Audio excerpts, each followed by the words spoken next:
Hello and welcome to Hint Plays this Sunday evening. I am your Games Master, Chrono Magistrate, and with me today I have Druddercup and Shard Angel. Hello.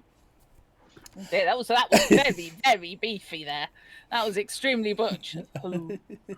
Hello. And we are carrying on with the Gaia Complex character creation stream from last week in a rare show of continuation, or at least chained continuation sessions. So, unfortunately, technical issues last week meant that we had to call the session a little bit shorter than ideal. Fingers crossed, touching wood, everything, cross all your fingers at home that VC does not have the same problems as it did last week. Yes. Do not cross your fingers if you're using them for balance. True. If you're using your fingers for balance, what the hell are you doing? Superhero 3 point posture? Yeah, fair enough. Because we're all superheroes here. Handstands. Night. Thank you. Yeah. So yes, for those of you who may not have been here last week, Gaia Complex is a cyberpunk dystopian world set in the aftermath of the resource wars, where outside of the 11 metropolises into which all of humanity... Metropoli. La, how the lives go on. Or don't, as this is cyberpunk. So... I don't know where this mood has come from. This hasn't been my start today. Anyway. Have you actually had anything to drink today? Because frankly, heat exhaustion could well be it. I mean, I'm on my second bottle of water, so... Fair. I've got 3 here. I don't think alcohol in this heat would be a very good idea. Unless you wanted to get drunk fast. That is true. I was actually out at a pub yesterday and had 1.5 pints over the course of 4 hours, and definitely was feeling it by the time I got home. Yep. Yeah, is that water? Sweating out all that water and replacing it with alcohol. It's fast. Is that water spelled VODKA? Yeah, thanks, no. Fish. And hello. Spelled aquavit, yes. Yes. Water of life. Mm-hmm. Yes, as I said, yes, outside of the 11 metropolises, the world is a very nasty place in which your general ability to breathe safely is measured in seconds rather than anything else, and even with hazmat suits, you're probably not lasting more than about an hour or so outside of the limits of the atmospheric processing units. We find ourselves in New Europe with a campaign that will be starting later this year. What did I call this one? Yes, Connect the DOTs. That's it. Chapter 1 of which, this is planned to be a long-running game that will happen on and off stream. The first chapter will be happening on stream, probably around September, October, depending on how the schedule shakes out, and will be called Took a Midnight Train. My players for this adventure, my first foray into GMing in a long while, so a little bit of a guinea pig here, also with a system that I have read a lot but have never run before. That is the Gaia Complex by Hansel Publishing. Available at all good local game stores and drive-through RPG, as you so wish. Will be Druddercup, who, as we discovered last week, will be playing a human core hacker. That is your netrunner, your cyber specialist, delving into the deep net, and hopefully evading Gaia and the corporations while she does so. Nobody should take anything negative from the fact that her name is Demon. It's fine. No, that's fine. It's spelled appropriately. Is that Demon with a plain E or the AE ligature? Oh, it's the AE pretentiousness. Excellent. We have Shard Angel, who will be playing a feral data dealer, as we discovered last week. We have Sarah Gill, who is in chat and will be playing a human cyberdoc. And we have Nightbite, also in chat, who will be playing a feral handler. That is the special role available to ferals who are an adjunct of humanity, let's say. Kind of. It's weird because the way that the book describes them is in a similar fashion to the vamps. Yes. They just showed up one day, Yeah. and they look more human than the vamps, but they're not. Indeed, but they are folks who have a special connection to animals, or at least the newly cyber-created animals from Saffron Corp. That are, since most creatures did not survive the resource wars or the atmospheric issues that came thereof in the fall of humanity.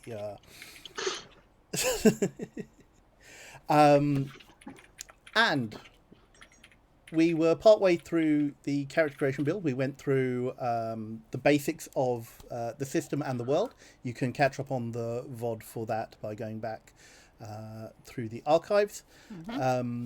It's not the archive. It's literally it's there. Yeah. It will be immediately next to. And after this, I will be uploading both to our YouTube channel. Excellent. YouTube channel. And thank you very much, Molly, for being very prompt with the link there in chat. Yeah, absolutely. Do go along and follow the YouTube channel, please, because that's where you will find all the archives of the games that we play here on Hint. Not just this one, but everything that we have, most of what we have done previously. And you can catch up our adventures and get to know us a bit better over on there. The more subscribers that we get, the more chance we are likely to have a custom URL. So, please subscribe. Oh, wow. I had forgotten how gucky the cyberdocs are. Oh, good lordy dicks. Thank you very much, Z, for a stretch redeem. Much appreciated, especially yes, in these thank the warm weather. So, where we got to last time, we are going to jump straight back into it. We got to stats. So, don't know quite how much of this got caught at the end of the last session, so I'll just go over it again. You have now picked your roles. You know what your favoured stats are and what favoured skills that you get as a result of those roles. So you now have 25 additional points to spend on the 8 stats. So that's brawn, reflexes, guts, brains, allure, perception, and grit. Grit, yes, of course. Yes, 7 of those stats have skills that are derived from them, are dependent on them, as we will see later on. Grit doesn't, but grit is your luck stat, basically. It's what allows you to do re-rolls, depending on certain circumstances. We covered last week that some of your rolls also have special skills that allow you to use grit to automatically pass certain checks and things like that. I might be really dense. I've only got 2, 4, 6. I've only got 7 stats. 1, 2, 3, 4, 5, 6. No, 7. That's me miscounting. Apologies. Grit gets not counted all the time because it's not like a stat you use for things. It's the sorry, my fault there. I was looking again. Is there something wrong with my character sheet? I don't know. If you have too much grit, you can damage molars. Yes, indeed. Oh. Yes, you can. All of the stats run from 1 to 10. 1 is exceptionally poor, 10 is peak of perfection, 4 to 6 is the human average. So how you wish to split your points is up to you, but we'll generally give you your thresholds and how well it is you interact with the world. For those who have skills that are dependent on those stats, that is the target number you are looking to roll under for an unmodified skill check on at least one of your D12s in this 2D12 system. Also, The highest you can make a stat in character creation is 9, and you can only have one stat at 9. That is correct. Right. So some of you will have had favoured skills. Rolls all come with 2 or 3 favoured stats. Sorry, which start at 4. Ferals have additional caps on brain and brawn. Your starting values cannot go over 5 in those 2 stats. Every other stat starts at... No, it's not every other. There's 3 stats that start at 2 instead of 1. Yes. As well with ferals. Yeah. That is your perception and allure. Yep. As opposed to my brains and reflexes that start at 4, as do my guts. Mm-hmm. And then everything else is 1. Yeah. All grit is in fact 0. Mm-hmm. Okay, so... I filled out my stats off screen when we got finished with game. Yeah, As a quick reminder, you don't have to buy from 0 to 1. They start at 1. Oh, right, okay. Yep, they Does start that at 1. include grit? Yes. Good. Yep. Goody. I don't know where that Yes. came from. So everyone effectively has 1 free point of grit. Yep. Serial, and then 25 points on top of that. Correct. Yeah. So your 3 primary, or your 2 or 3 primary is at 4, the rest at 1, and then you add your 25 points to it. Yeah. So if I skip back a little bit in the book for Serigil, you are playing a cyberdoc. Your allure, brains, and perception will all start at 4. Everything else starts at 1 for you, and then 25 points on top of that. Right. Is it 1 for 1 points by? It is. Mm-hmm. There is no increasing. There is no scale for points by. Okay. It's one of those things. I have fallen down that particular rabbit hole before. Yes. Oh yes, Lilith. I'd forgotten my real name was Lilith. Lilith Lewis. You very nearly made me do a spit take there. Yeah, I know. My character's name is Daria Morgan. I haven't come up with a street name yet. That's fine. So while Drat is working on that, Shard, why don't you go through what your breakdown is? So because I am a what is it called again? Data something. Data dealer. There we go. I didn't even change that on my notepad. It still says operator. How dare? Huh. So I broke it down to 4 brawn and 5 brains. Mm-hmm. And then my perception is 8, my reflexes are 7, my allure is 9, my guts are 8, and my grit is 4. Oh, okay. Allure of 9. Yep. Ooh, that's going to be interesting. Allure represents a silver tongue, a natural diplomatic approach, and significant control over social interactions. I figure being a data monger means being able to talk people into and out of things. Yeah, you're probably going to be the face, the front man, as it were, front person, I guess, of this group in their interactions with folks.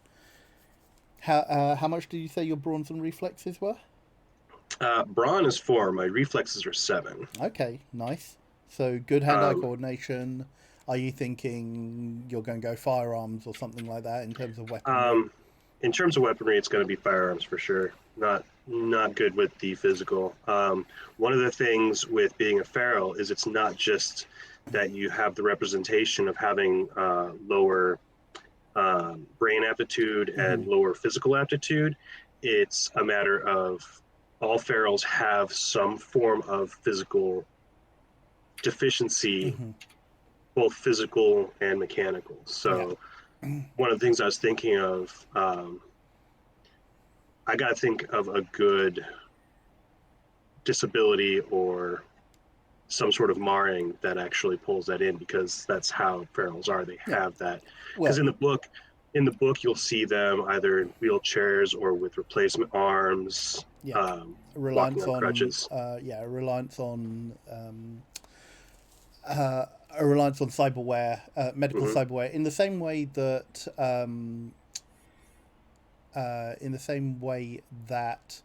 Cyberpunk Red deals with Mhm. disability and such on that front. I'm not Mhm. I'm not saying it's any different. So if it's like medical cyberware that is Right. needed, that is generally available Mhm. Yeah. in the same way. And But medical cyberware tends to be the only kind of cyberware that ferals tend towards yeah, because it takes them away from their ability to do things. yes, that's right. So you're basically going with the anything that is a direct replacement that isn't then used as an enhancement is Yes, Yep. basically yeah, free to go. And yeah, indeed.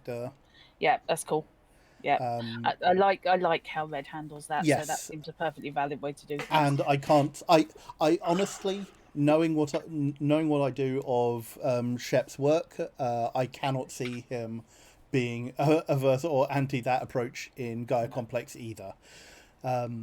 No, I Part of can't. the setting, general information, ferals, when they emerged, whilst your general population is downtrodden and at heel anyway, ferals are more likely to be at the lower rungs of society, on the streets, that sort of thing. Although, And I, how several rungs up, you are probably not far from the streets anyway in a dystopian environment such as this.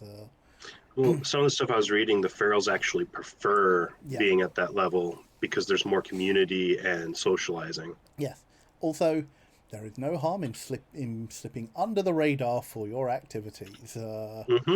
especially when you have the ability to commune with creatures that can sneak around, get into places.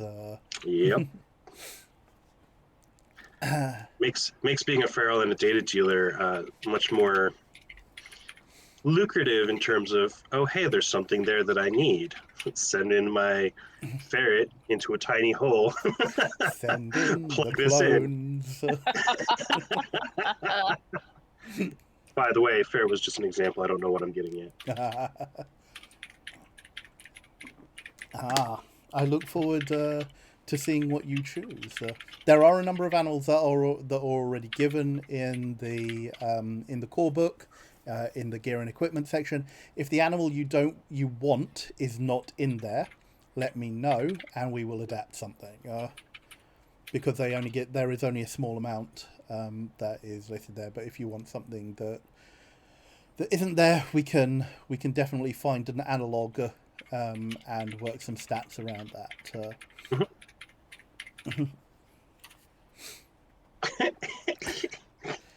Are taser crutches that could electrify or that are biometrically coded, and if anyone Yeah. who is not you touches them, it sends out an electric shock. Yes. Mm. That's on all wheelchair handle. We need that now. Yeah. Hmm. Yep. Um, Yes. You have a list of approved fingerprints for you and anyone who is Yep. approved to move it, and possibly an emergency button, just in case, yeah, I don't know, something's emergency on services or fire. something like that. Yeah, that sort of thing.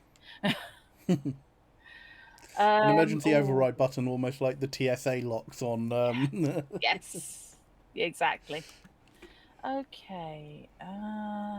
Can I harvest an extra point from somewhere, and if so, where?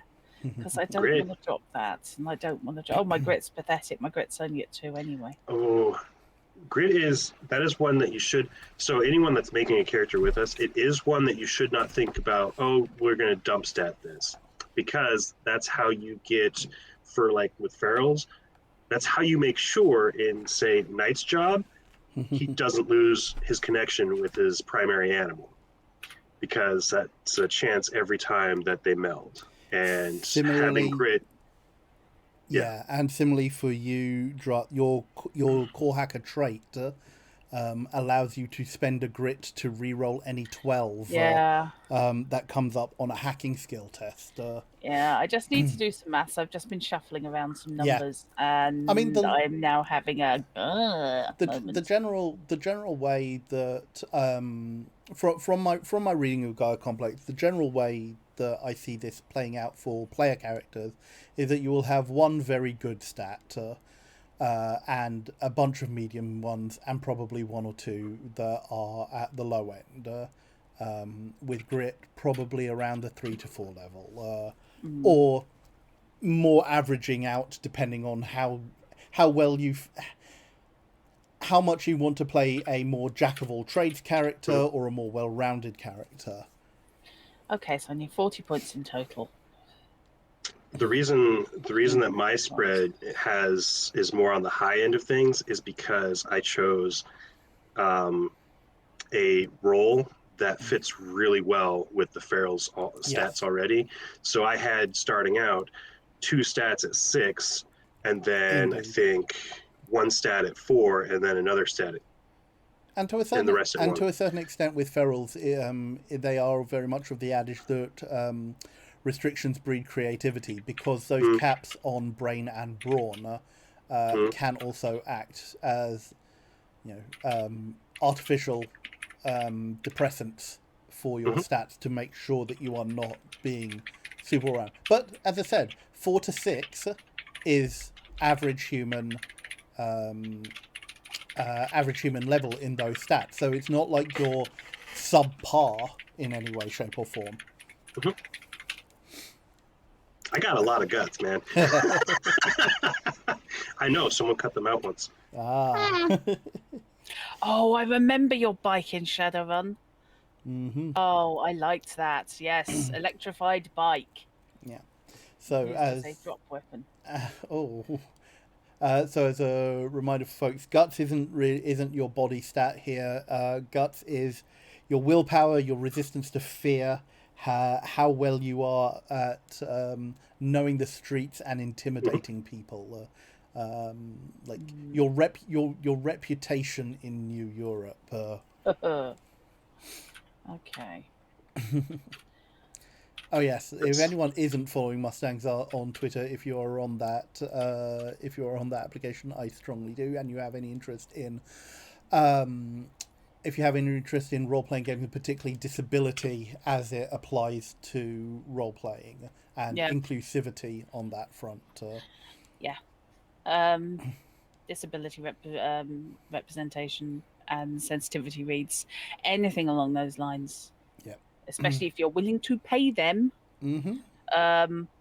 Yeah, they are fantastic. And damn good scenario writer too. Yes. So, do you have an inkling of what you want? You don't have to finalize it now. There is time before the game. I'm not going to require your character sheets at the end of this session. Oh, this isn't a test? Man. I'm not happy. I had It's to lose an 8 and I'm not happy. Multiple choice characters.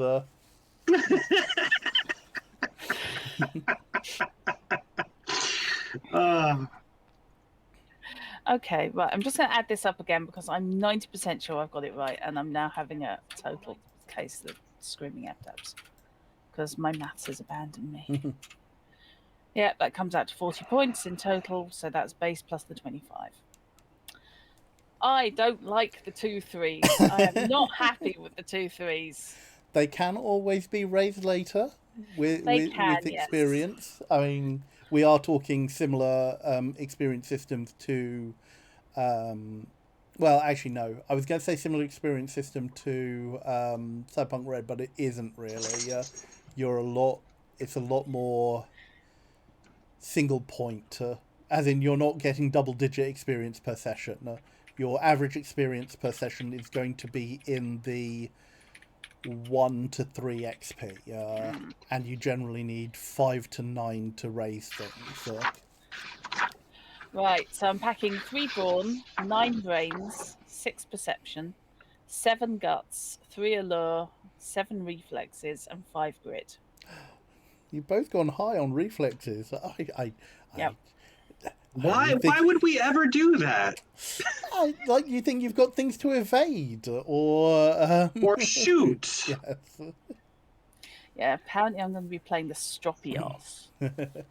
So what did you say your 3s were in? Allure and brawn. I want to shoot things and I want to swear at people, and that's about it. I think that's fair for a core hacker.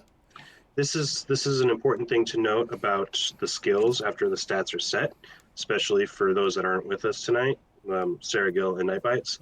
And we've talked about this a little bit, but when you choose the skills that you have after assigning your stats, you can only have a number of skills for a given stat. So if you've got a strength of 3, you can only have 3 strength skills. That's not a problem. Yeah. If you've got, it's just, this is for everyone. And thank you for the shout, because that was going to be the next point, because we're moving on to skills. Thank you, says the GM. Oh my God, we've been raided. Oh, Yay! hello. Welcome Raiders back, from the Meredith brothers. Well, we're playing a cyberpunk game, and they've just come in announcing Kibble. Kibble for Tim. Yep. Kibble. Welcome. Excellent. Tim gets hello. no kibble. The kibble is ours. Hello, Raiders. You join us in the middle of a character generation session for a upcoming cyberpunk game of the Gaia complex here on the Hint Place channel. A game to take place later this year, probably around September or October. I'm just going through character creation with 2 of my players here. Please feel free to stick around or give us a follow if you are interested in a game of cyberpunk dystopian themes and vampires coming to this channel later in the year. Or stick around and see if you enjoy what you hear. This is a fairly relaxed session. We are not going hardcore on the gaming this evening, but we will be wide-ranging, taking it chill. It's very warm here in the UK, so we are here to provide you some relaxed chatter for your Sunday evening, or Sunday time zone, wherever in the world you may be. So yes, if you do fancy that, please do consider giving the channel a follow. It's much appreciated. We are so close to 400 followers. I think we're like 6 away. Yep, we're on 394 at the moment. I'm just, yes, please, either me or this channel needs to get to 400. It's just both of those are kind of bubbling. Which will hit 400 first. Find out next time here on same bat time, same bat channel. Oh no. See, Kibble obviously comes from dispensing machine, vending machines. This is the problem. Yeah.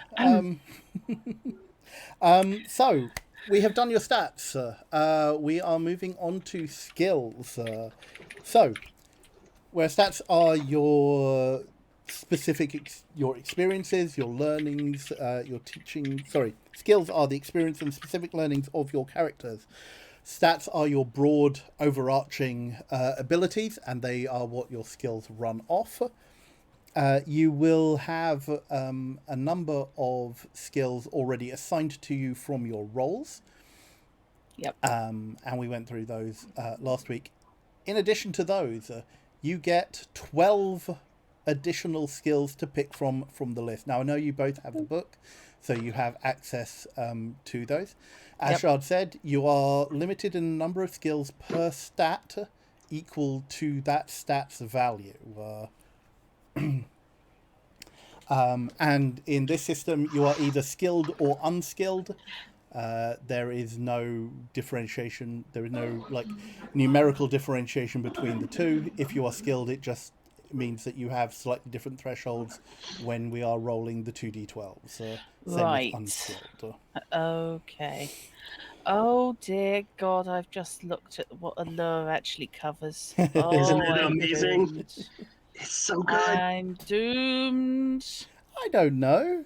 I don't see you could play a fairly stereotypical Netrunner type where your social skills are in the gutter. You are not seducing, persuading, or leading anyone. But how will I have the excuse to use that voice then? The only genius one. You could use it, it's just not as effective. No, if I use that without the social skills to back it up, I will actually get pounded into creamy paste about 3 minutes in. Yeah, I mean, well, yeah, I didn't know what argument there. Just you'll get killed. The way the system runs is that it is very much, I don't need to ask for dice rolls unless they're absolutely needed. Yeah. One of the tenets is that if your stat is high enough to beat, is higher than or equal to the difficulty threshold of a dice roll that I would ask for, you automatically pass it.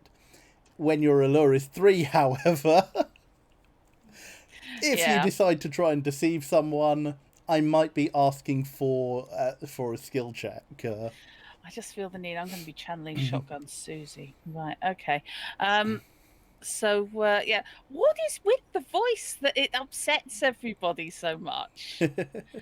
Several people find it really genuinely distressing, and I don't know why. I think it's one of those voices you're conditioned to dislike, because the tone comes across in that kind of like obsequious middle manager type of voice. And as you know, conscientious folks of the general classes that we are. Yeah, you know what? We either tug our forelocks or rise up. Yeah, I'm just going to keep that one in my arsenal, so that if I get to audition for a villain or something in but it's also you use it as dramas. you use it for you kind of use that voice for Marina as well on La Isla Rillier. I kind of, only she's a little bit more harsh. Yeah. And she's like, no, I don't think so. If you cross so it, middle manager cross with Valley Girl. Exactly, yes. That was fine. She got eaten. It was all good. Well, kind of, yeah. I'm sure having your brain stripped out and put into a T-Rex is absolutely fine. Yeah. Oh boy, right. I'm dreading if we do actually do a sequel to La Isla Rillier. Yeah, you should. I do want to play my character again. He was fun. Yeah. He was smarmy and and lethal. Yeah. Yes, he was one of the competent ones. Indeed. You know, and fish got eaten. You don't get to be an art thief if you're not. Yeah, true. True. Well, I mean, there were only 2 people who came away from that irretrievably contaminated, so it's fine. Yeah. Right. And you've got little pets, dinosaurs, and it's absolutely fine. Right. So skills. Yes. So you have the 4 that you got as your core from being a core hacker. So for the sake of the chat, I will just go over that. Drut has awareness, electronics, hacking, and programming as core skills, and so you can add another 12 to that to round out your character. There is no differentiation between taking an advanced skill or an ordinary skill. That just, again, affects what counts as a success or failure or critical failure in the result of your die rolls. So, the sorts of things that we have are, on Brawn is your physical skills. So this is things like climbing, lifting, throwing, unarmed combat, heavy weapons, swimming. Although, given the nature of water and its availability in this environment, you probably, if you have access to the swimming skill, you've probably got a very good backstory reason for why. You're a handler and you've got an otter?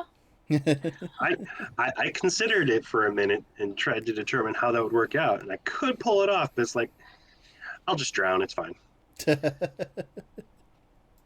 mean, Ouch, you won't drown immediately, yeah? You will have... You can drown in a millimeter... Yes, you can drown in an inch of water. We are all aware of that, but... Look, we've all seen the public service information films in the UK.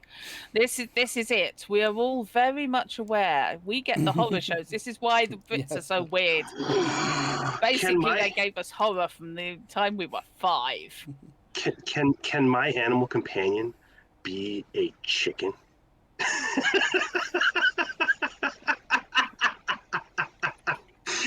They're mini T-Rexes. This is Molly's fault. If you want your animal companion to be a chicken, or rather, if you want to buy an animal companion that is a chicken, because you don't have to start, like, you're not a handler. You don't have to start with one.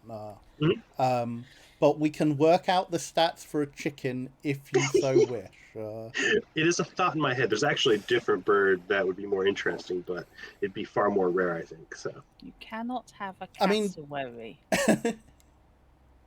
I was am thinking not- of a spoonbill. Of course you were. I'd probably allow a spoonbill. I wouldn't allow a cassowary. Cool. I'm gonna have to have a serious think about a spoonbill because those are cool. A lot of, I mean, don't forget, we're in 2119. A lot of media from the 20th century has survived. From the 20th and 21st centuries have survived. They are, I mean, depending on which metropolis you are in, they may be contraband or, defunct, but most of those records still exist.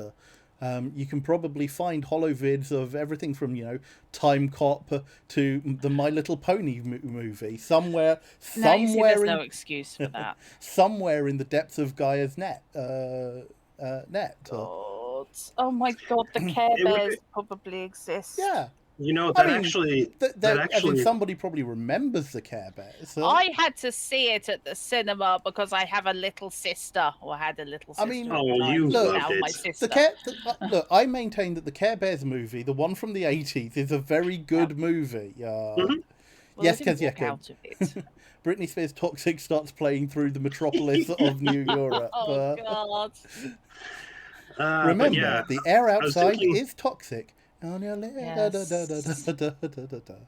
But I was thinking cassowary because, in terms of being a data dealer, that's what I meant. You guys said cassowary, now it's in my head. A spoonbill because I have access to information. I'm a data dealer, so I could have found it and figured out a way to get one. Yeah. And having one is because of the kind of bird and rarity of would be somewhat of a status symbol among the people that know me. Very definitely. Let me just double check. So, I mean, thanks to Cephron Core, biogenetic animals can be made of anything that you have a record for, depending on cost and availability of DNA as well. So, you can construct anything you have a record for. Not they can be made out of anything you've got a record for. Sorry, I suddenly had an image of a plastic chicken. See now, but here I'm thinking, okay, maybe Jurassic Park. Actual size Velociraptors, which are the Deinonychus is the one that's 6 feet tall. The Velociraptors are like this big. Well, then you'd have to. Then that almost feels like it's. Oh gosh, hang on. I've just noticed that. InPlays is doing a thing. No, your window is not quite sized right. Oopsie. But I will edit that in a moment. Okay. So there we go. That's not advanced. Right. I'm so tempted for one of my maximum 3 brawn skills to take heavy weapons. Oh no, no, please no. You've got that song in my head now. Oh, the chicken in the ass. Yeah. Yeah. The lyrics. I revisited that a couple of months ago, and it's like, oh, the lyrics are decidedly not PC. They're not PC. It is a very, very funny song. It is a very good satire. It's very much of the era. Yes. Just going back to what we were talking about there, Shard. That in of itself could be a data seed. It could be an adventure, because you've got to wonder whether or not what parts of natural history museums and scientific collections survived the resource wars and the. I actually do like that. Instead of starting out with something, going and finding a cache of creatures that existed. Please do feel free to put plot hooks into your background and such, or things that you would like to do, because that will give me ideas for future adventures. when I am crafting them. Future chapters of this saga. So I've put down 17 skills. I put down all the skills that I want. Now I have to just demolish 5. Yeah. So while you two are just running through that, and for drop purposes as well, for the purpose of the chat, we covered what was on brawn. Reflexes is pretty much as described. It would be dexterity and other systems.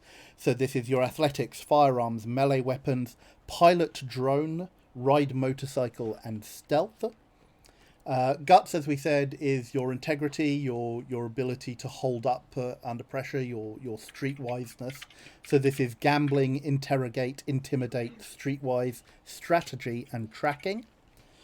Brains, your intelligence skill. So that's hacking, electronics, mechanical, i.e. like mechanical vehicle repair, that sort of thing. Medical, programming, weapons tech. Allure, we said, was the social, the charming stuff.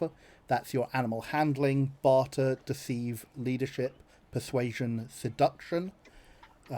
Perception is awareness, drive, lockpick, meld, pilot aircraft, and surveillance. I will say that pilot aircraft is probably not going to be the most useful skill, but if you do want it, and work into and have a reason for it, I am willing to see what we can do. So, Shard, since you have come prepared, as it were. Actually, I just filled those out while we were talking. Cool. So, what sort of skills have you gone for? Brawn, I did climbing and unarmed combat. Not that they're more like functional or potentially useful, not necessarily part of things that are something my character does on a regular basis, just previous learning kind of thing. But I'm thinking about getting rid of both of them and not having any there at all. Then with brains, I did medical and programming. Mm-hmm. Programming isn't necessary to a data dealer, but it could be helpful. Yeah. And the medical is just being able to assist someone else who has more experience with fixing people That's up. fair. Having multiple persons with medical skill in a dystopic setting is never a bad idea. With perception, I went with awareness, meld, and lockpick. Lockpick is more of a, it could come up, but probably not. So I'm thinking about dropping that one. There's like electronic and physical locks are both a thing. Right, but the lockpick is specific to physical. Yeah. But your is your hacker, so should be able to deal with electronic locks. So. Yep. I haven't got there yet. Give me a minute. In reflexes, I went with athletics, firearms, ride motorcycle, and stealth. I'm probably going to remove ride motorcycle and potentially stealth because faces don't necessarily need stealth unless they're actually on the inside. Stealth is still a good skill to have. But athletics for running the fuck away, I feel, is much more important. And then allure, and these are just the ones I've chosen. I'm not talking about the ones that I have starting out. Allure, I have animal handling, persuasion, and leadership. I felt leadership made more sense than seduction because it could be helpful, but I might get rid of that and maybe gain it later. And then guts, I took tracking, intimidate, and interrogate. And I'm trying to decide which one I want more for this character between intimidate and interrogate. Because they... Just having a quick look. Did you take meld? I did take meld. Okay, right. Meld and perception, because otherwise I wouldn't be able to do the thing. Well, that's the thing, because, it's just if you're not a handler, you do have to spend one of your 12 to be meld. Okay. Fish, would a musical set in a tyrannical future be dystopian? Oh. I like that as a concept, though. God. In terms... Like when the ceiling flew away. In terms of this the style of this game and the characters we have at the moment, Mm-hmm. which one's going to work out best for us as a team? Being able to intimidate, not necessarily being loud, just take control of situation, basically, or to interrogate people for information. I've got both. Okay. That's possibly something that you could discuss amongst yourselves. Knight and Sergil are in chat in case you do want to weigh in on this. I can't necessarily say, but I will. My general feeling when I am writing adventures, unless I'm using like presets or things like that, is that I am generally writing adventures and scenarios that my players can overcome in some way. Like, maybe not necessarily the way they had originally been intended, but I am not deliberately going to. Not deliberately going to throw you into a scenario where you don't have the skills in some way, shape, or form to overcome the problems that are facing you. I'll be fine. Yeah, I think I'll just stick with interrogate and get rid of intimidate for now. And I'll remove leadership. Because don't forget, these skills also determine the way you go about the way your mindset goes about your character's mindset goes about problem solving. Yep. Go ahead and get rid of motorcycle. So that's 3. I need to get rid of 2 more. Can I hack an aircraft from the ground? When you say an aircraft, well, I'm just looking at pilot aircraft. I'm just wondering if you actually have to be in the aircraft to pilot the aircraft, because you don't have to be in the aircraft to pilot the aircraft. I could be able to hack flight remotely if I had the pilot aircraft skill. Oh God, I've just worked out where she's coming from. Right, okay, I've got the character. All right. Okay, I've made my final decisions with this. I don't have any brawn skills. So brains. What? You would probably so drone, like, because if you were a Miltech, you like drone operation is a big part of that. I've got pilot drone. Yeah. Okay. Pilot drone. But you're specifically looking at hacking an aircraft. Yeah. Who? That's one we may need to talk about. Okay. To do the thing that to do the sort. It will depend on what sort of scenarios you envisage. If you're looking to effectively pilot an aircraft as if it were a drone, like off the bat, I can't see that is a skill that is going to get a lot of use. Okay. Taking it anyway. Cool. Like it may give you. I will say though that like aircraft are rare, but there are also going to be personal craft in a similar way, like not as readily as AV and flying cars are seen in like Cyberpunk 2077, but high end executives of the corporations will probably have a chauffeur driven air car of a similar nature. Am I going to take driving, or am I going to take Trimble, like, whilst Trimble Electronics, Trimble something, remember the name of the company, because they revolutionized vehicle travel at some point. Should probably put. I probably need to stick some. Hey, look, Linda. Sorry. I probably need to stick some post-it notes or something in tags in my core book so that I know where to jump to. Corporate World 232. Here we go. What the doopy ding? No, I'm not going to be talking about the truth behind the screen. For those who are interested in the actual world lore of this setting, it is wow. It's wild, isn't it? It is very wild. It is one of the best time travel plots as well. that I have read. It's particularly in a role-playing adventure. Says Trimble and Trimble invented fission transducer technology to circumvent the use of most fossil fuels. They're specialists in wheeled civilian transport. I am. But yeah, like I'm going to say that. Briefly duck out. I will be back in a. No worries. I'm going to say that air cars are a thing for the top end of execs and so forth, the super rich.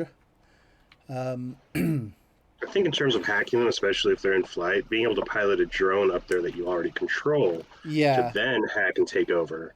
And that's what I'm thinking. piloting. That it would be kind of like you pilot the drone, it attaches to the vehicle, and you effectively hack via drone. So it's like a multi-stage process. I think is probably what's going to be a good way to do that. And then the robot police come. Well, yes, indeed. On the other hand, that would be a really good distraction for whatever we're actually doing. Could be. You're giving me a lot of ideas. That is very good as players. You're welcome. I like having helpful players. Fish from wandering up over guts. 5 guts, 4 gut skills.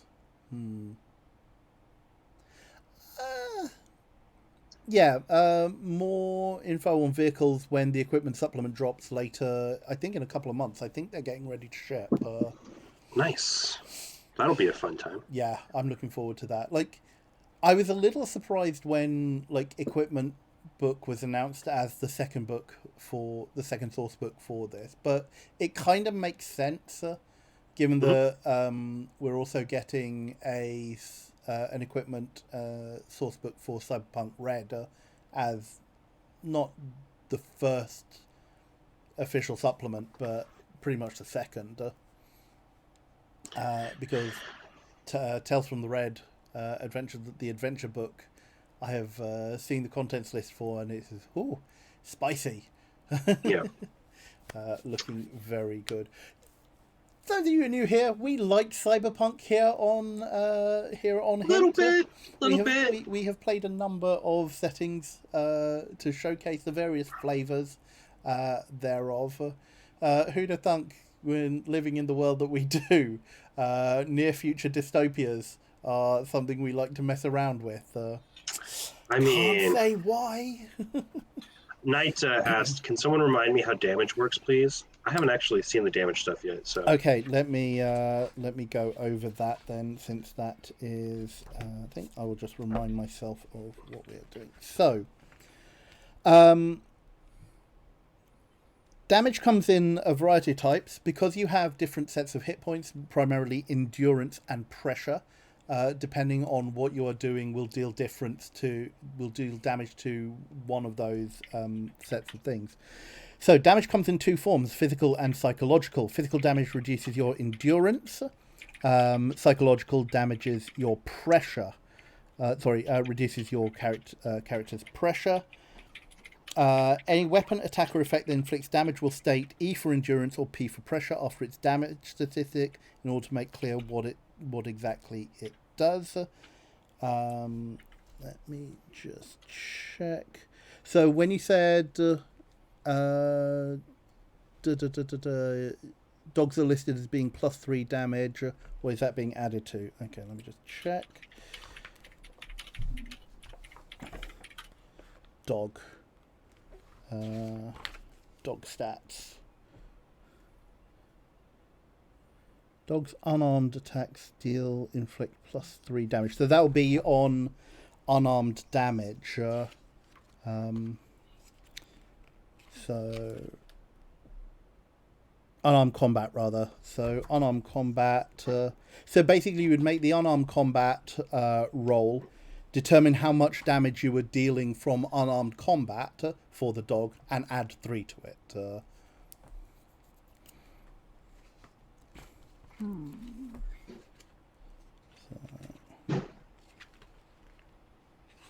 just so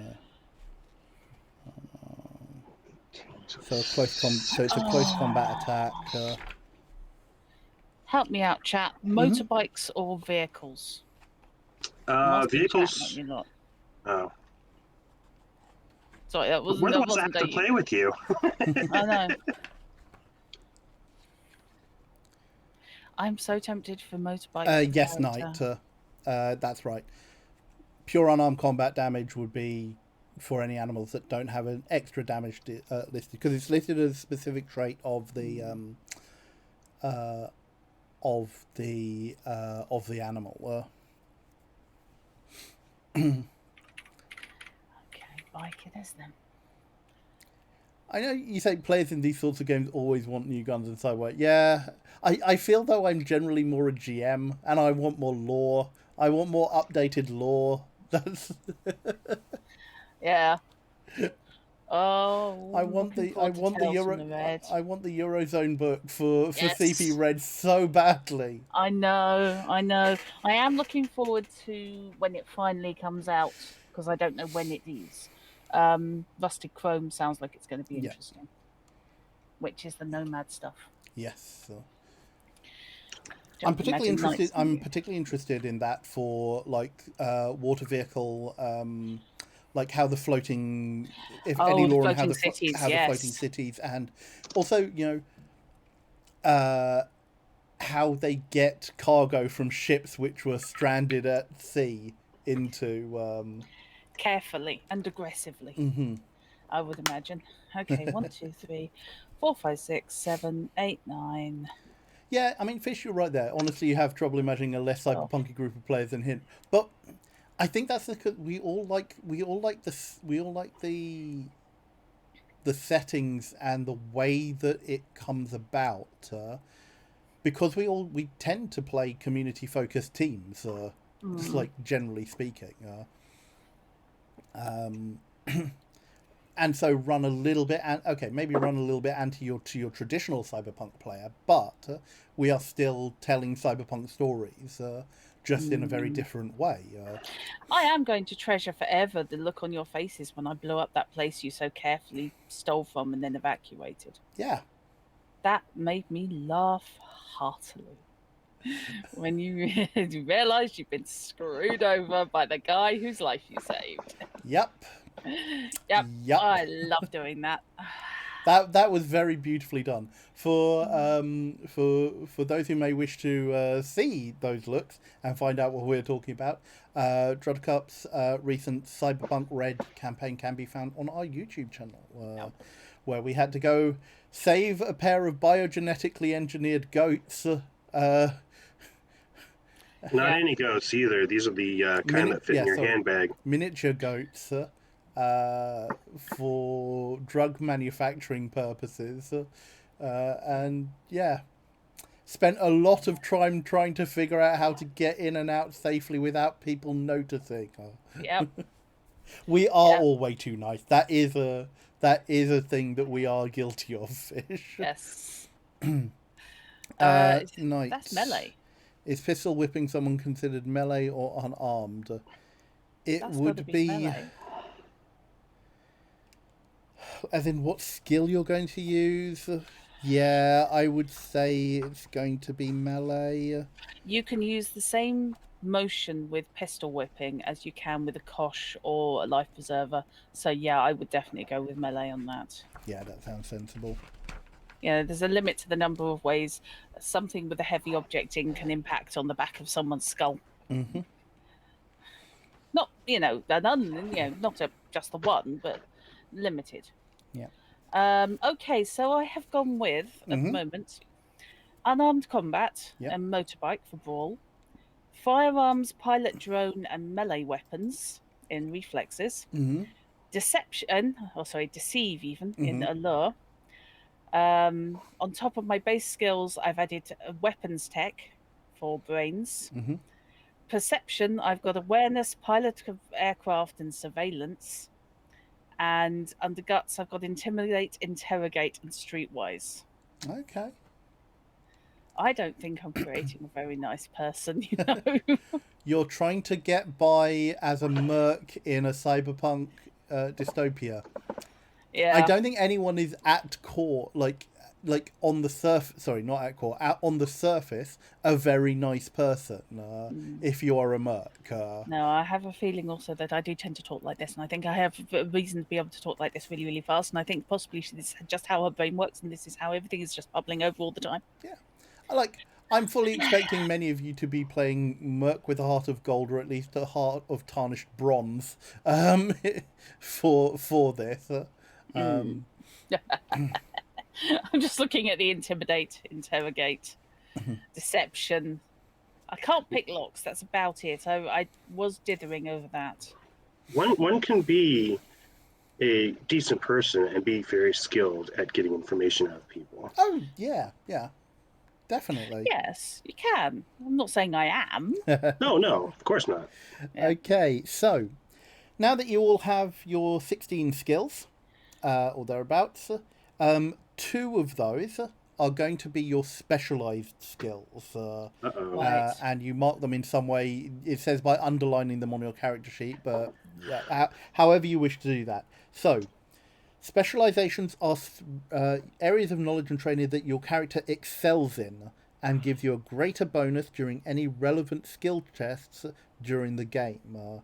You can earn future specializations, but they are difficult. I believe it costs 12 experience points to get a specialization after character creation.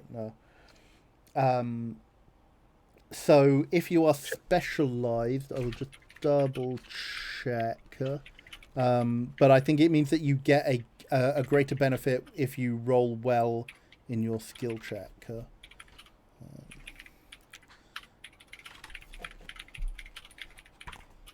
Just double check that. Yes, so if you have a specialization in a skill, you are permitted to re-roll one of the dice that did not roll a 12 on a skill check for that. Skill check, this result is the reroll is permitted each time the skill is used for a test. You can't re-roll a 12 through a specialization. Basically, like in Blood Bowl, it gets you a re-roll on a skill check. I'm specializing in barter and persuade. Ooh. It's got to be hacking.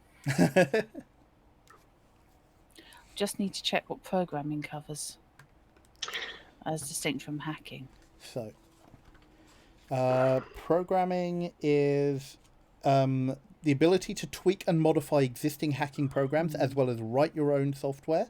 It also allows for the interface of cybernetics to the human brain.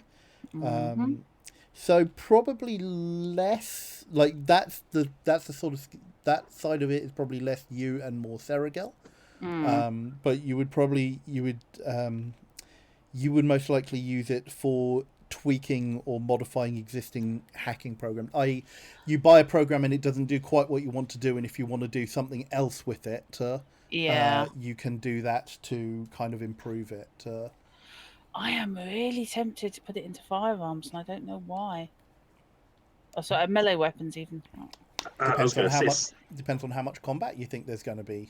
It's not that I don't trust you, mate, but you know. I'd say how much combat you plan there on there being, and how much combat there is after somebody hits select all attack. You know what? That is eminently fair. It's 2 different things. I may not plan for there to be combat, but you know, players, what you gonna do? Yes, there are 4 ways to solve any problem. The logical one, the way you plan for, the outlier, and what the players do. Yeah. Okay, so melee weapons and hacking. So Knight says one of their specializations is meld, still deciding on the other one. That's fair. I was suggesting animal handling or firearm because even the meld skill is specifically to get in. Animal handling is dealing with your companion or other animals in general without the meld skill. Same as it would be for animal handling in other games like D&D and so forth. Getting an animal to do something is animal handling. So that's why that was my first suggestion, because The animal handler deals with a lot of animals, more specifically the one they're most bonded with, but they bond with a lot of animals over time. So Is it extra hard if the animal you're trying to get to do something is a cat? I will have to. I would probably put a modifier on that difficulty roll. Yep. So, disconnect. Now that if you've got your specializations, we move on. So, disconnect. This is a measure of how human a character is. Now, obviously, ferals are not human per se, but whether or not they are, up for interpretation. But, how close to humanity is... Well, the book writes it as how human. I'm not going to go into that philosophical debate right now. Yep. But... it describes it after the whole how human comment as basically losing touch with reality. Yes, it's being less empathic. It's a score you have that gets reduced by the amount of cyberware you put into your body. So it's the way that your effective empathy decreases in... It's harder to relate to other humans if you realise you've got slightly more in common with your toaster. Yeah, in Cyberpunk. Hey. Unfortunately, in this, we don't use the T word here. with CP Red, you can improve your humanity by doing therapy and things, etc. This, once you've decreased your disconnect, it is permanently decreased. There is no way of getting it back. I don't wish to imply that the cyberpunk setting is a more positive one, but this is definitely more of a world falling apart. This is definitely darker in the sense of things go down. They very rarely go back up. The world is failing. The world is very literally failing. You cannot exist outside of very, very specific areas. And even then, it's only with technological aid that you are able to do so. New Europe only functions as a massive metropolis thanks to the beneficence of its overarching AI, Gaia. Other metropolises are far smaller. You did say beneficent, right? Yes. Gaia has the best interests of its population at heart. Well, whatever passes for a heart and in its data servers. I don't think any merc believes that. Well, some mercs may believe that. Some mercs may be stupid. Some mercs may not have core hackers on their team. Yeah, I'm finding this character a bit worrying. She's like a more abrasive version of Susie Shooter from the Nightside books, and that scares me slightly. Right. Yeah, okay. As Fish says, Red, despite its post-apocalyptic setting, is quite fluffy as cyberpunk settings go. It is, yeah. You aren't... Well, you may be completely downtrodden, but actually surviving is not too difficult. Getting by in CP Red is a bit harder than 2077, but like 2077 shows a functional night city. This is true, and I haven't yet sent you into a combat zone or a hot zone. Exactly. The night city of Red is a much more dangerous city. CF, the weather effects. That's a thing of beauty. But the lightning storm was the best. Lightning storm was the best. The earthquake, the casual earthquake. But given that in Gaia Complex, you are literally dependent on the functioning of the atmospheric processing units to which is controlled by No, our beneficent AI. They are serviced by a corporation that was bought out by Hansel Technology, and yes, is technically a subsidiary of Gaia, but who's looking at it very closely. We know how it works. We know. To be honest, and this is a real talk thing, I think this shows that Shep Shepperson worked on Slay. Yes. because it's got more in common with the feel of Slay Industries than it Yes, does with it really Cyberpunk does, in the terms of just how screwed you are. Yeah. It's just that Slay has better TV, essentially. Yes, there are more people at the bottom in Gaia Complex than there are in Cyberpunk Red, for example. Yeah. You're if you even if you're a merc, you are probably doing better than the average person on the street, assuming that the average person on the street even goes into the street and leaves their immediate vicinity. But we are also talking about a metropolis that stretches from the borders of Western France to the borders of Eastern Germany, Western Poland, where they're not a massive Great Rift in the way now. Yeah, fair. It stretches all the way. Yeah, it stretches all the way from basically Limoges to Prague. Prague being one of the biggest, one of the major locations in New Europe. Oh dear, I hadn't realised a low affected disconnect. Oopsie. Yes. So, in order to work out your disconnect, if you are human, your disconnect is 80 plus twice your allure stat. Oh god.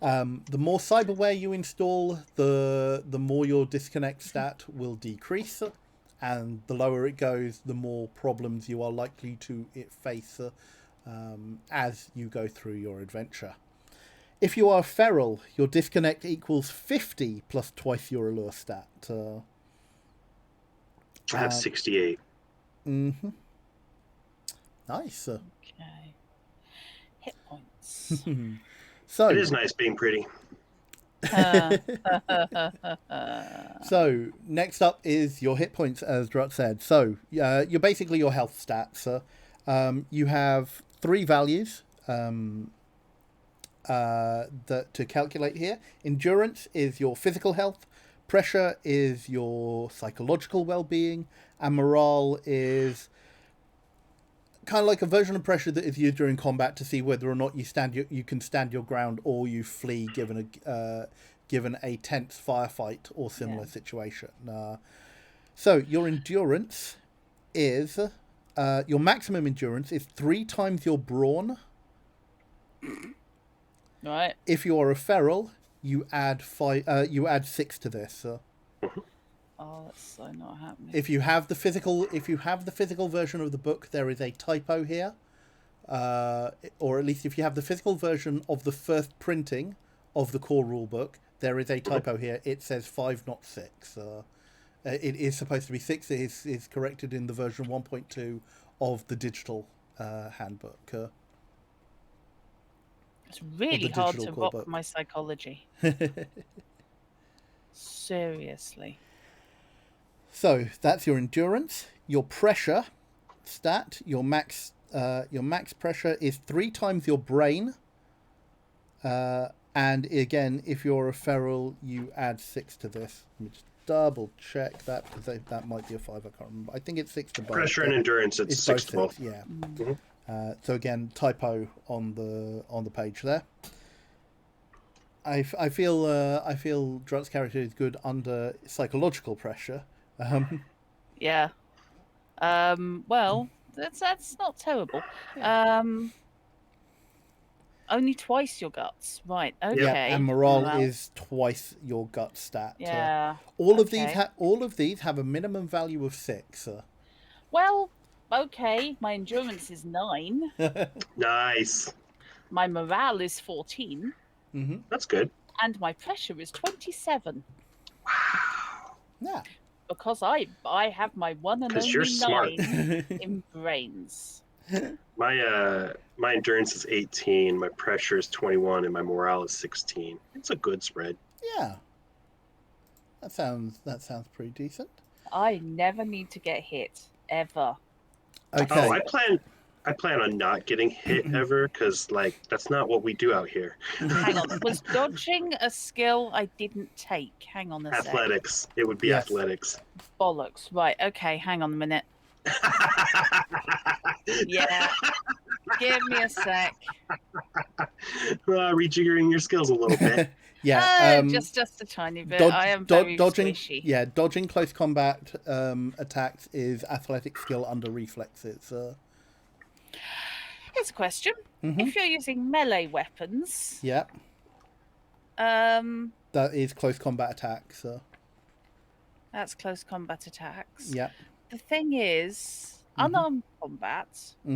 Is generally close Yeah, as well. you can attack and defend yourself if you have unarmed combat. I'm just saying, I don't necessarily need to be doing the matrix dodges. No, you could be. I would need to. So yeah. Especially when you're actually jacked in. So, when attacked in close combat, a combatant may attempt to dodge the incoming attack. If the combatant has not yet taken an action during the round, they may elect to dodge, applying a +2 modifier to the dice being rolled to hit them.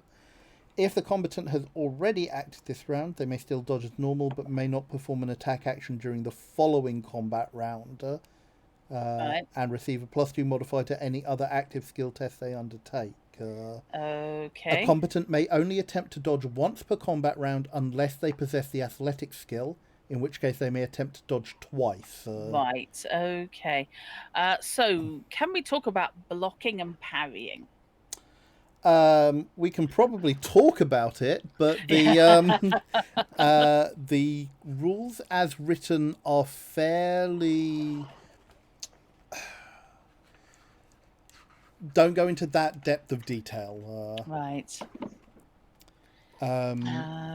Let's just try really hard not to be shot at. Yeah, there isn't really anything in the book on parrying or blocking in that respect. It's a little bit more abstract than in other systems. I think there will be. I think there will be very, very soon after we start playing. we may have to invent them, but the design principles of this that Shep has laid out is that things are supposed to flow. They aren't supposed to be minutiae, nitty gritty. Things skill rolls are own thing. So some of what you do may be more descriptive than mechanical. Okay. Yeah, as Fishy said, we're running into the downside of rules light games, and while this is not rules light per se, it is lighter than other systems of this nature. There isn't, for example, a fully fledged martial arts system in Gaia Complex. No.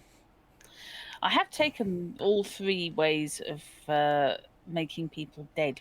Because I have I have unarmed, and I have melee weapons, and I have firearms. Yeah. So I can do shooty, stabby, thumpy. Yeah. I generally, if I'm not running something like D&D, I am generally doing more abstracted combat. That is my preferred way of doing it. If we run into issues and need a more detailed combat system, then we will work out one. It's okay. Don't panic. You're sounding so nervous. I am not going to break your game. Don't worry. I have only run one shot for you, Drut, so far. This is this is always the issue when you are running for experienced GMs, be they long-standing friends or otherwise. Yeah, this is the problem. GMs tend to come at things with a bank of information on the games they have played previously. So, and where the problems are. Yeah, I mean, look. Yeah. The very first time I read the D&D 5e core rules, it's like, yeah, right. Here are problems A, B, C, D, E, F, G. I am not. Yeah. Yes, there were several points in even just the starter set where I was like, and I have questions now.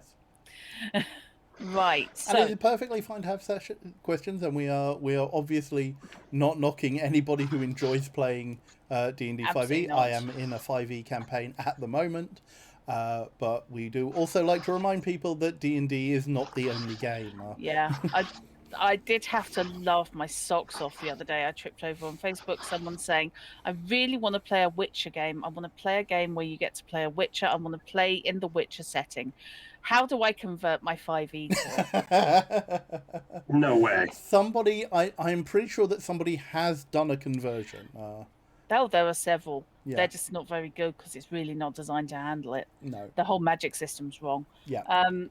Which unfortunately is such a big difference. It really shows. So I did sort of do the you might want to have a look at this and link them to easy mode, which Shock at horror. least is free. Any system that doesn't use a Vancian magic system runs into problems when you try and when you try and convert it. Yeah, that was it. So and I showed them that, and it was just, oh, well, I've never heard of these guys. Oh, gosh. Okay. Fine. No, I mean that is going to be an age-old problem. Yeah. I mean. Yeah. So I thought I'd do my little bit in. Yes. But it was just the going on about it, how much they really liked it and how much they liked the video games. It's just they've never found a role-playing game with it. Holy. So now yeah. If you get down to 0 disconnects, having survived all the other losses, if you get down to 0, the character is brain dead or permanently locked in a fit of uncontrollable insanity. Yeah, it's the downside. It's where cyberpsychosis doesn't just take you into a fit of mania. You can just shut down your body. You are too cybered for your body to physically carry on. I like the way that the degradation works too, because it starts at you start suffering here. Next step, this is what happens, and then the next one, and it's a nice cascade effect. Yes, just overall. I'm not necessarily expecting us to do that, but this is a campaign. This is going to run for a while. Fingers crossed. And God's willing, I get to run a game for more than one scenario. So these are things that may get explored as you increase, because mercs need to survive, and mercs compete by getting better, by cybering more, by outcompeting other mercs, and you can do that by having bigger and better equipment. And if that equipment is yourself, you can be pressured into modifying yourself in order to ensure you maintain getting lucrative contracts. Yeah, I'm thinking that if I end up drifting towards 0 disconnect, that's the point I start making plans to upload my brain a la Max Headroom. Only better.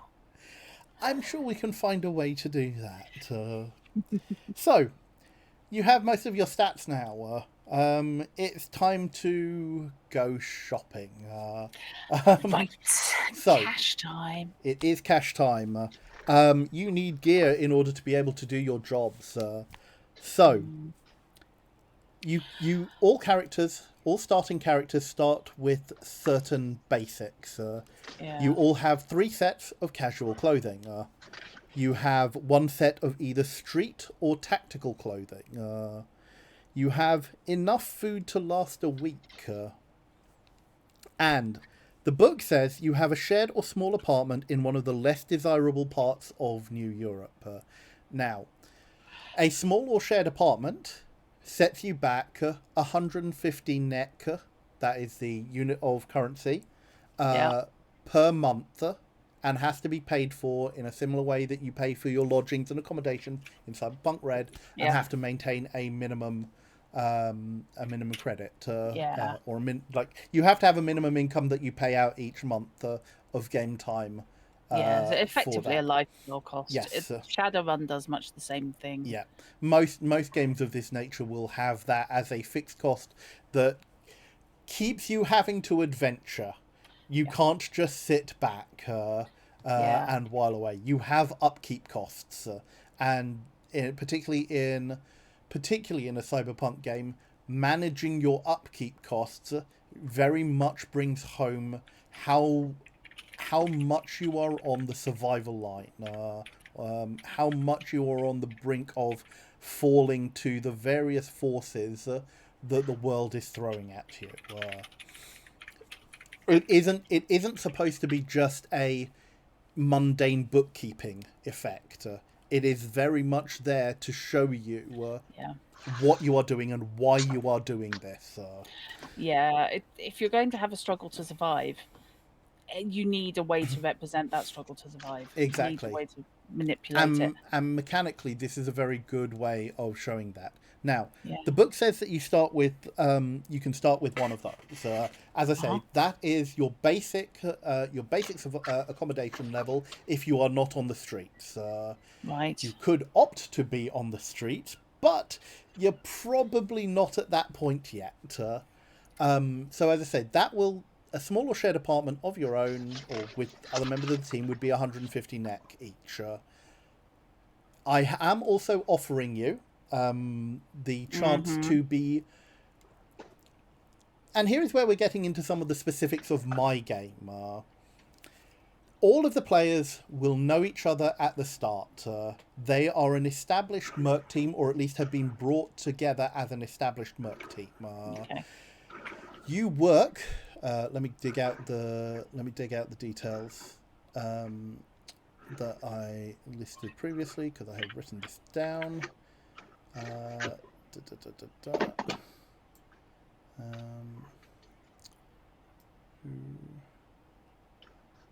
are we?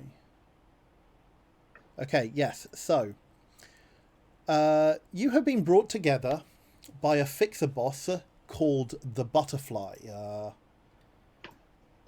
You have never met them, but they do have a very solid reputation as mercs and dealers go.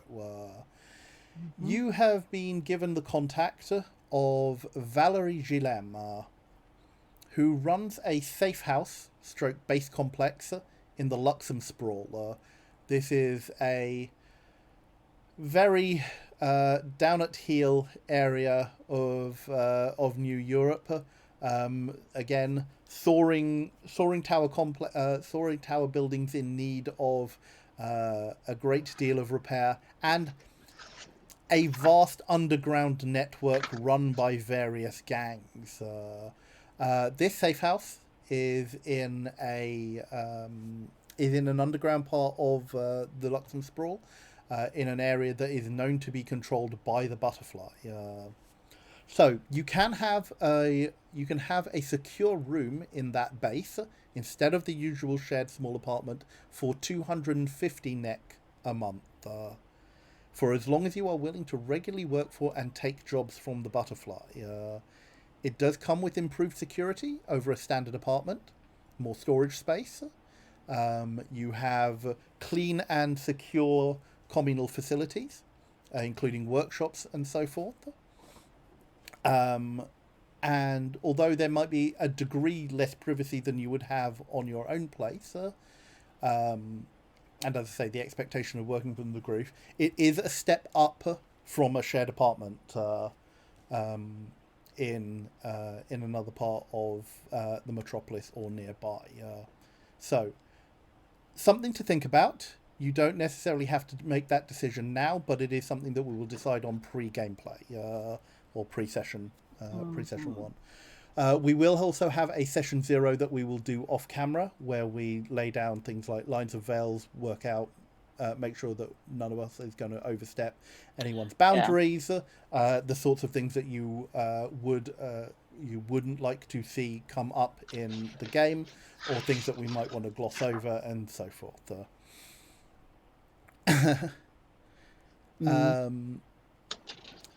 So there is that. So that is an option that is not listed in the book, but you do that. If you want to just take a step up from that, luxury apartments are 550 NEC a month. As a baseline, because you are starting out, you do have a little bit of a reputation, like you are not completely green, but you are looking at, jobs that will net you 1,500 to 2,000 NEC as a crew. generally Right. speaking. How much? So, did you say 650 So, for the so luxury? the luxury one is 550 NEC a month. Yeah. 550. Right. If you wanted that, but yes, 250 if you want to take the secure base option, 150 if you wanted to take a single or a shared apartment. I say not going to make you decide now. In addition to this, the book says you start with 350,000. 350,000? No, No. sorry, 3,500 NEC to spend on your starting equipment. I am upping that to 5,000. That is to pay for any companions you want, any hacking or cyberware, hacking rigs, cyberware programs, any additional clothing, firearms, etc. All of that has to come out of that 5,000. Right. And the characters do start with a something. Yes. That... Once you have once you have spent that 5,000 or as much of it as you are going to, any leftover goes away. You cannot keep any excess from that, and you will start the game with 250 NEC in your pockets. So I start with up to 2 programs with the total cost of 500 NEC for being a core hacker. That is correct. Right. So you basically tack that onto your starting your 5,000 with the caveat that it has to be spent on programs. Yep. Let's head for the gear list. Yes. So I am going to let you have some chance to look through the gear list. I'm not going to expect you to have worked out your full starting loads by the end of this session. And also, just going shopping is not necessarily the best thing. But if you do have any questions, do feel free to ask them now if you think that they are relevant. Moliere, please remind me, is the currency MEC or NEC? NEC. NEC. New European currency. Yeah, we're neckers. I apologise also if you are having trouble hearing me. I do have a slight speech impediment, which makes M's and N's and S's and TH's a little bit hard to hear. So don't be afraid of asking if you can't. If you can't understand me. I'm very glad you said that, because if I do, then I will ask. I'm thinking of going with the HITR series V4 Cortex armor and just spending the majority of our money that we start with. Which page is that, so that I don't have to... 31. It's 131. 131. Let me have a look. +2 to endurance, +1 protection rating overall, can be stacked with other armor. It's 2,000 of your 5,000 to go on. So basically, subdermal, the HI, so that's Hansor Innovations. TR Series V4 Cortex armor is a subdermal titanium plate layered onto the skull from the ridge of the nose to the occipital bone at the back of the head. It's on par with a basic mil-spec helmet. So you're wearing a mil-spec helmet under your skin. Nice. if I do it, but that's so cool. I've got you. Moliere, it's very literally not my brain. It is my jaw. My speech impediment is very much physical. My jaw is underslung, so my mouth, like my teeth, don't match or don't fit together properly. I keep making that gesture, so it means that my tongue does not hit the same places that other people's does when it comes to making certain sounds. And so the tongue actually extends out past my top set of teeth sometimes. Now, is that a cyberarm enhancement, or is that just a thing? As an example for the chat of like some of the cyberware that you can get, I showed this picture off last time, but it also bears repeating. Let me just get the... Oh, my poor disconnect. There we go. The you can choose to be a vamp if you want with the elongated canine teeth jaw enhancement. Yeah, the DT chin bone jaw reinforcement. Oh my god, the implants though. Yes, Hey, why not have a new heart, a new liver, lungs Mhm. that filter out disease? Indeed. You will note that, like, the cyberware and such, whilst it bears passing resemblance to, again, other cyberpunk games, does tend to function in slightly different ways. It's a little bit more rough and ready Mm. here, despite both hands-on innovations and such. You could also make things cheaper by going for hack jobs. I mean, you have a cyberdoc on your team for later, but the downside of that is it often comes with higher disconnects Oh if yeah. you are not installing it by a licensed professional. Oh, thank you, Sam. Oh, I am so looking at some of the more expensive shit. Yes, as a core hacker, you do have certain restrictions on, well, not restrictions. There are certain things you need to get. One of the biggest decisions that you need to make is whether or not your hacking rig is going to be cyberware embedded, or is a physical piece of equipment that you carry around with you. Yeah. So it's, do you take a neural frame with embedded hacking rig or not? Yeah. Oh, I'm gonna need to lock off both my arms. Okay. This Given is fine. given the disconnect cost in general, Hmm. not getting cybered at all, even with a physical disability, makes sense in this world. Yeah, A lot of sense. it Hence, it the really existence does. of crutches and wheelchairs still. Serial, yes, you can. Oh. Sergil has asked Oh. if they can have super toes for extra painful kicking. Yes, you could. If you opt to not wear boots, basically, you could cyber your feet. I can't remember if it is in. I think it is in here. Yeah, there is a cyberfoot in there. There isn't Yeah. toes, and it has slots that you attach other things into, Yes. and the options for it come after. Yeah. Oh. What are you arming and Oh, the cybernetico howitzer. Bicep mounted rocket pod. If I do, I'm going back and swapping out for heavy weapons. Oh, that is so tempting. are you trying to be Megatron Oh, this has got so or much Galvatron? I potential. guess. Yeah. I'm just Yeah, thinking that Cybernetico Helltoes. yeah, I'm just thinking I've got all the assorted skills. I'm just feeling that I never want to carry an actual weapon. I just love the idea of having everything be built in. Hang on. Shep worked on Slay, didn't he? Because I'm just Yes. looking at the Cybernetico gash elbow and remembering that the gash fist is a thing in Yep. Slay. Mm-hmm. Uh-huh. Oh, you can do your full Guyver. 20 centimeter spike which exits the forearm via the smaller opening in the middle of the elbow. Yeah. Yeah. Yeah, you can give it the full Guyver.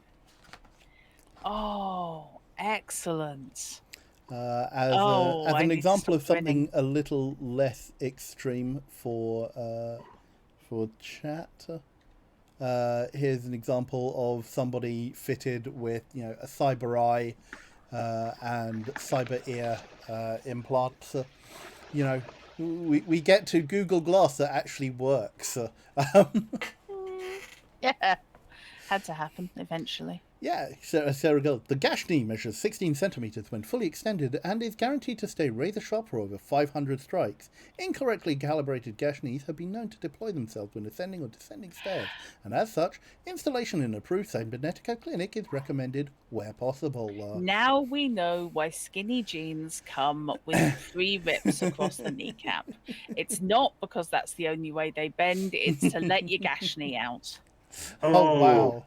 As a phrase, I don't think I want to hear that said ever again.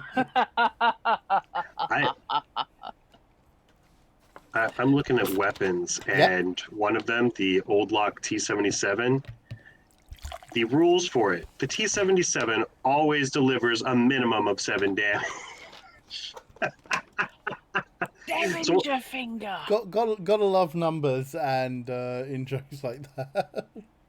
Oh my god, you actually get to do the finger guns with finger guns. Pew pew. Short range 9mm caseless manstopper that can be applied to any cybernetic hand. Loads a single round in the lower finger just below the knuckle and can be fired on demand providing the finger can be straightened.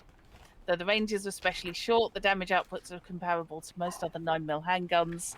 Cybernetico are kind enough to sell their 9mm caseless rounds individually, making reloading it relatively cheap. Functions entirely as a normal finger in all other respects, meaning no loss of dexterity is suffered by the replacement of the digit. So for the chat as well, there is an example of a Cephron Corp bioengineered ape that you could have as animal companion, and yes, your animal companions can have cyberware as well. Cybernetic enhancements, whilst being heavily protested by pro-human groups. But Saffron Core will make that for you if you wish. So, for particularly of interest for Nightbites, you can have you can give your companion cyber limbs, or enhanced jawbones, or adrenal pumps, if you want them to be go berserk for 10 combat rounds once per game session. You can give them subdermal armor, if you so wish. Oh, taser finger. So Sorry. we've been on for an hour and 45 minutes. I'm wondering, do we want to take a break, or are we going to cut it a short session? Well, I think this is probably going to be a short session. So as I said, okay. I'm not gonna ask you to give me a full inventory or anything like that right now. But these are the sorts of things that we are looking at, and you'll be looking to spend your money on. Once you have done that, then obviously it is the finishing touches of your character. Name, background, the sorts of things that will give me plot hooks.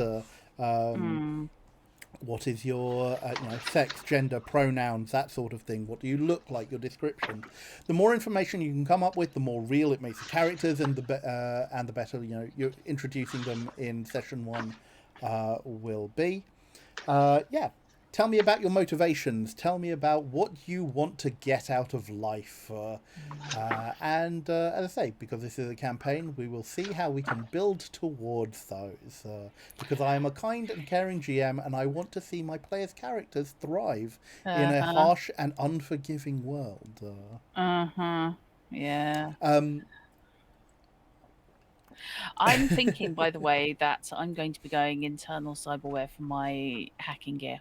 Mm-hmm. Would a crow count as a common bird? Yeah, I think particularly in Europe it would do, or would have done. Most corvids are European. Sorry, in the world of this, most corvids were European native. Yeah. Let's face it, if anything's going to survive, it's going to be things that eat dead things. Look, crows are very highly intelligent. Yeah, they're smart enough to eat dead things. Oh my god. Yes, but they're also problem solvers. And yeah, they can get through the armor of the dead things. Oh my god. And they're probably intelligent enough not to eat a cyber eye when they're pecking it out of the skull. Exactly, no, that's why they peck the eyes. They'll take the cyber eye out, bring it back to their nest as a shiny for their kids to play with, and then if they have, a human friend, they might take that cyber eye to them.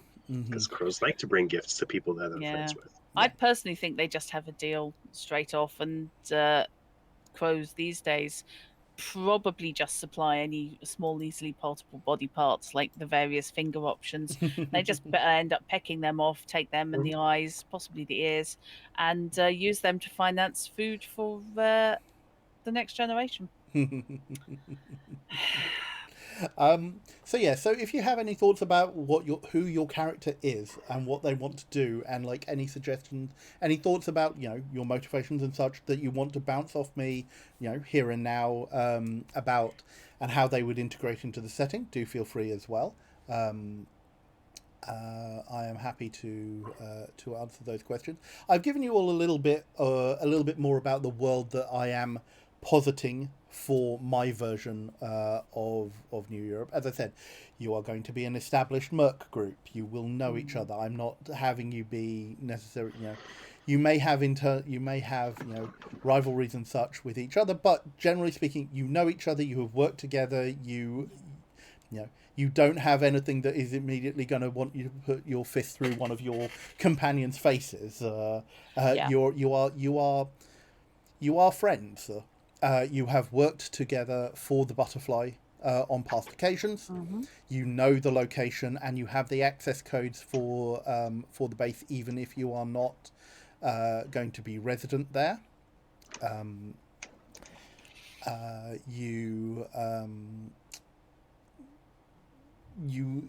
The other thing to be aware of is, because this is a well-established and one of the larger groups in this area of New Europe, you can potentially requisition things that you do not have, vehicles and such.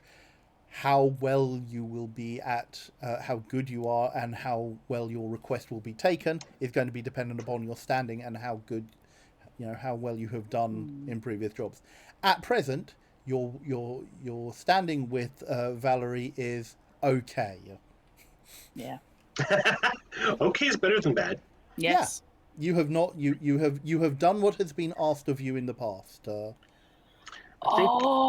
Sorry, I love the cyberware in this game. I It's really absolutely awesome. adore it. I keep tripping over things and I'm going, oh, what that and Oh, that yeah. and that and all of those. When I was building my character for your Cyberpunk game, draft, I had a huge list of cyberware that I had to scale back. When I tried building a sample character, it's like, I want it all. I really do, and you have to scale back so much. You do. Well, Oh, it's yeah, I very totally expensive understand for that. your Well, yes, existence. It really is. Even if you bought a whole bunch of cheap cyberware, you'd be dead before you started. So in terms of it's a very character good motivations, yeah, it's a very good limitation. it is. To that. I think it's going, I'm going to be looking at quite a lot of cyberware, I suspect. Mm-hmm. Although obviously money and, Yes. not dissolving into an AI already. But I want to go for the realistic looking stuff. So I'm not going to be using anything that's a hack job. I want everything to be concealable. If you get the real skin, that's extra cost too. But And not necessarily real skin, but normal proportions so that they can go on the gloves, that sort of thing. Rather than having, you've got the 3 grip claw and things like that. Oh no, it's nothing against you. It's purely because I just think that works. I think a slightly more stealth build as far as capabilities go. Mm-hmm. Because if you're wandering around with, one of the huge, great claw cyber arms with the guns sticking out, and everybody's just going to know exactly what you can do. I like the idea of making the capabilities a little bit more uncertain. you know what else works really well as stealth? Just staying human. That's boring though, and wrong. And if we were meant to be human, the world wouldn't be ending. Well, I mean, I'm not really human, so. Well, yeah, you see, you're breaking your own argument. So, Shard, you'd mentioned something about motivations. Yeah, so I've got 2. One that would probably be well known to the team, let alone the group as a whole, and then an underlying one. Primary motivation, and this came up simply because of what we talked about earlier in terms of potential pets, is discovering historical databases with information for how the natural world worked, types of creatures that existed, trying to find data on that, let alone DNA, to help whatever the corp is that does create animals Saffron Corporation. rebuild some sort of ecology to try and combat the dying planet. Yeah. because ecology is a big part of it. So basically, their motivation is ecocentric, Interesting. and their underlying motivation, specifically working with this team, is Mhm. wanting to find out and learn who or what the butterfly is. Yeah.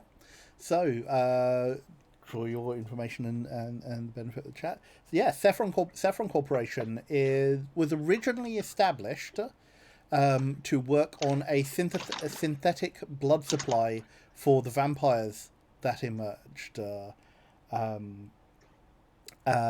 They began their work trying to do biogenetically cloned animals in order to work on a supply, and then found a synthetic human source that, by and large, the vampire population of New Europe has accepted, and most of them integrated. Well, I won't say most of them. A lot of them integrated into society and are model, upstanding citizens alongside humans and ferals. The way that you say things like that, Chrono, is why I cannot trust you face value. I'm definitely looking at survival through superior technology. I think that's where I'm headed. Oh, I cannot afford that neural frame. Right, okay, fine. Yes, they are definitely on the pricey side. Yeah, the one I was looking at thinking, yes, like that one. Yes, 5,050 neck. Okay. Never mind. It's not even the most expensive. Yeah. So yes, But yeah, Saffron basically have the market are the leading company in biogenetic animals, animal cyberware, synthetic blood, and similar.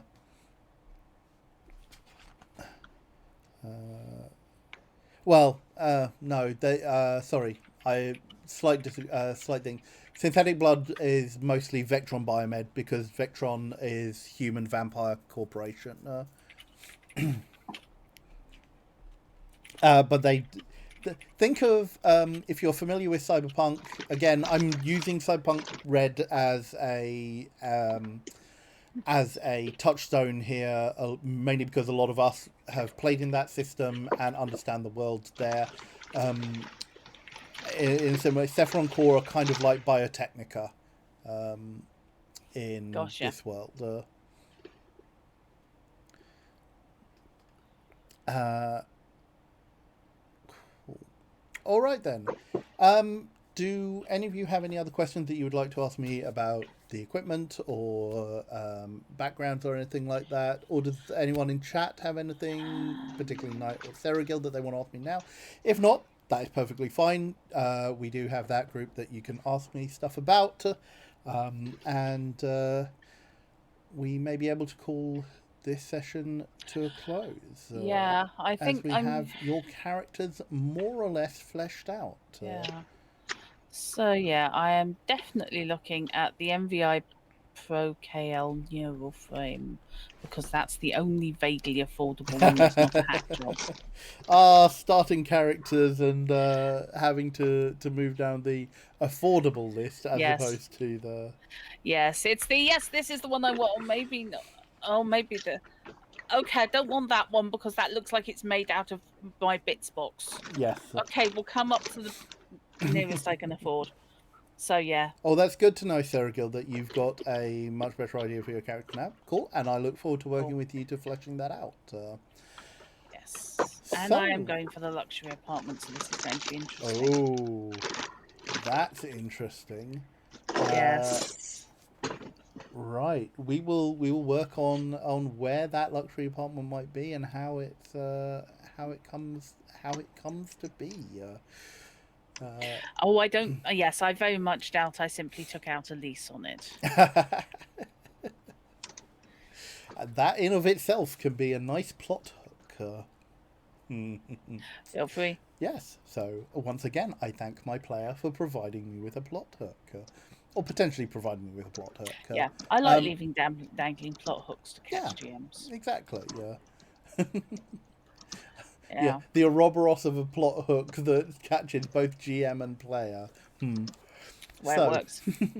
thank you very much, everyone, for being here. Thank you, Raiders, for anyone who has stuck around. It is much, much appreciated. If you did like what you heard here or are interested in finding out more, please do drop the channel a follow. It would be much appreciated, and so you get alerted of when we next go live. We generally play every Sunday at around 6:30 p.m. BST or GMT, depending on whether it is daylight savings or not.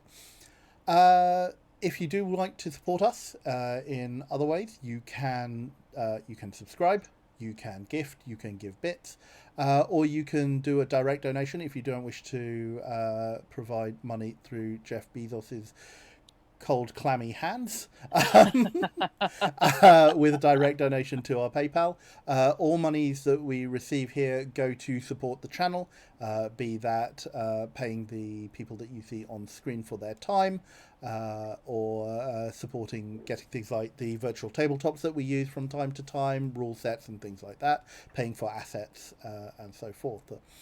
If you do want to ask us more questions or such and you're not already, please do join our Discord. The Hobby Gamers International Discord link is in chat, as Moliere has very kindly posted that. And the folks you see on screen are also streamers in their own right. And I shall go around and ask if anyone has got any plans for this week. Drotkup, what are you doing? Right. Well, assuming that the world is not on fire tomorrow, I will be going back to Homeworld on my Monday stream And setting somebody else's home on fire. and setting somebody else's home on fire. No, someone's already done that to mine. Yeah, It's that's I'm true. just peeved about it. I'm just going to steal everything they own. Mm-hmm. And It's revenge. yes, absolutely. Which is at 8 p.m. on Druttercup. If, however, we have a heat wave along the lines of last week, then no, because my computer will explode. And on Thursday, I will be, I believe, playing Curse, the Eye of Isis. Ooh, carrying again. on with that. Carrying on with that, wandering around a very inaccurate representation of a vaguely Victorian museum, which is undergoing quite horrible Lovecraftian transformations. Dun dun dun. Ding, ding, ding. Shard, do you have any streaming plans for this week? No, this is the last week that my oldest is here. I'll probably get back into it the following week, but as of right now, I'm not, because I'm busy playing Magic and playing other games in person with a child. And as for myself, I will be on my channel on Wednesday evening at 6 p.m. BST, continuing on with Stray and the adventures of the most adorable animated cat you have ever seen in a dystopian world, which I've got lots of theories about, but I have no idea the nature of the world that we have found ourselves in as we try to reach the outside world once again. Did you see the devs posted a picture of the VA for the cat? Yes, I did. I saw that. Very, very cute. Yes, indeed. And then my next stream will be Saturday. My usual Saturday stream might be up in the air because I'm not sure about my plans for next weekend right now. If I do, I will be streaming something chill, probably puzzle based, on Saturday at 8 a.m. BST. Also, stay tuned to the Discord and my Twitter for details of. There will probably be a bonus stream either Thursday or Friday daytime, doing something possibly Magic the Gathering related. I haven't yet decided exactly what, but yeah, stay tuned. Stay tuned for details of that if it comes to pass. In which case, thank you very much again, everyone, for being here. Much, much appreciated. We will see you all very, very soon. Thank you. Take care, everyone. Thank you. Bye. Bye.